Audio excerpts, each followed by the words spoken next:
చీరాల పట్టణ నియోజకవర్గ ప్రజలారా, చీరాల్లో డాక్టర్ మాచర్ల మోహన్ రావు గారి జరిగిన సంఘటన ఈపాటికే రాష్ట్ర చేనేత వర్గానికి, ఇంకొక మాట చెప్పాలంటే రాష్ట్ర ప్రజల్లో ఒక చర్చనీయాంశంగా అయింది. ఒక వ్యక్తి కోసం బీసీ, ఎస్సీ, ఎస్టీ, మైనార్టీ పార్టీల పరంగా వచ్చేలేకే అన్ని రకాల పార్టీలు, అన్ని ప్రజా సంఘాలు ఒక వ్యక్తి వెనక నుంచున్నాయి అంటేనే మొదట దాని ఉద్దేశం ఆ వ్యక్తి ఎంత గొప్పవాడో మనం అర్థం చేసుకోవాలి. గత సోమవారం జిల్లా కలెక్టర్ని, ఎస్పీ గారిని కలవడం జరిగిన దాడి విషయం మీద తిరిగి ఈరోజు 15/6/2026 కలెక్టర్ గారిని కలిసాం, ఎస్పీ గారిని కలిసాం. ఇక్కడ పెడుతున్న ఈ కలెక్టర్ గారికి, ఎస్పీ గారికి చెప్పిన మాట రెండే. ఇప్పటికీ సిదూర్ కాలనీ వాసులు భయభ్రాంతులు గురై ఉన్నారు. ఇది డిఎస్పీ గారు పర్యవేక్షణ చేసి గుర్తించారు. అక్కడున్న వేటపాలెం పోలీసులు ఎస్ఐ గారు వారు గుర్తించారు, రూరల్ సిఐ గారు గుర్తించారు. పెద్దలుగా మేము వెళ్ళాం, నిన్నే వెళ్ళాం. నిన్న కూడా అక్కడ వాళ్ళు భయభ్రాంతులు గురై ఉన్నారు.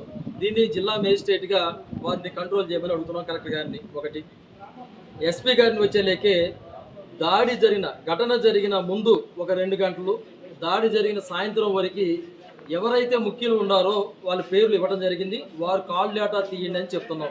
కేసు అయిపోయిందండి. చీరాల పట్టణ నియోజకవర్గ ప్రజలారా, ఆంధ్రప్రదేశ్ చేనేత వర్గాల ప్రజలారా, మానవత్వాదులారా, ప్రతి ఒక్కరు కేసు క్లియరెన్స్ అయిపోయింది. కాల్ డేటా తీయటం వల్ల ఆ విషయం మొత్తం బయటకు వస్తుంది.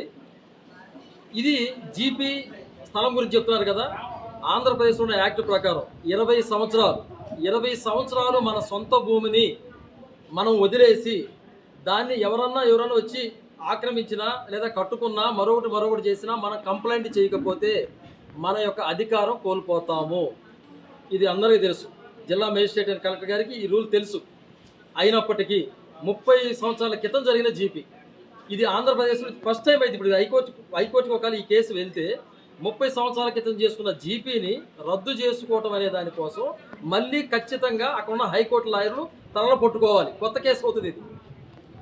అంటే ద్రోహం చేయాలనుకున్న వాళ్ళు, ఆశావహులు, సంఘ విద్రోహులు ఎంత విచిత్రమైన విషయాలు తీసుకొస్తున్నారంటే రాష్ట్రంలో అలాంటి దారుణమైన విషయాలు తీసుకొస్తున్నారు. దానికి తెగబడి చివరికి ఇటువంటి చరిత్ర కలిగిన జీవితాలనే సమాజాని కోసం అర్పించిన, వివాహం చేసుకోకుండా ఆయన జీవితం మొత్తం సమాజానికి అర్పించి ఈ రాష్ట్రం దేశంలోనే ఎంతో సేవ చేశాడు. చేనేతలు ఒక్కరికే కాదు, దళితుల కోసం, చేనేతల కోసం, అనగాని వర్గాల కోసం, మైనార్టీల కోసం, మత్స్యకారుల కోసం ప్రతి ఒక్క విషయాన్ని నిలబడిన వ్యక్తి ఆయన. అటువంటి వ్యక్తినే కొట్టి పారేస్తే ఏదో ఒక 5 కోట్లు 6 కోట్లు వస్తాయని చెప్పి అనేది ఈ పద్ధతి అనేది మొదలైతే దీనికి కలెక్టర్ గారు, ఎస్పీ గారు ఇట్లాగే సోద్యం చూస్తూ ఉంటే ఇంకా ఆలస్యం అయితే మిగతా వాళ్ళ పరిస్థితి ఏంటి? సామాన్య పరిస్థితి ఏంటి? స్పందన అని పెట్టిన, పీజీఆర్ఎస్ అని పెట్టిన ఉద్దేశం ఏంటి? ప్రజల్ని మీ సమస్య వచ్చి మాకు చెప్పమనే కదా. మరి ఇక్కడికి వచ్చి చెప్పినప్పుడు త్వరితగతిన ఈ విషయాలు సేకరించి పరిష్కారం జరిగితేనే ప్రజాస్వామ్య ప్రభుత్వం అవుతుంది. లేకపోతే ఇది వ్యాపార ప్రభుత్వం అని తెలియజేస్తూ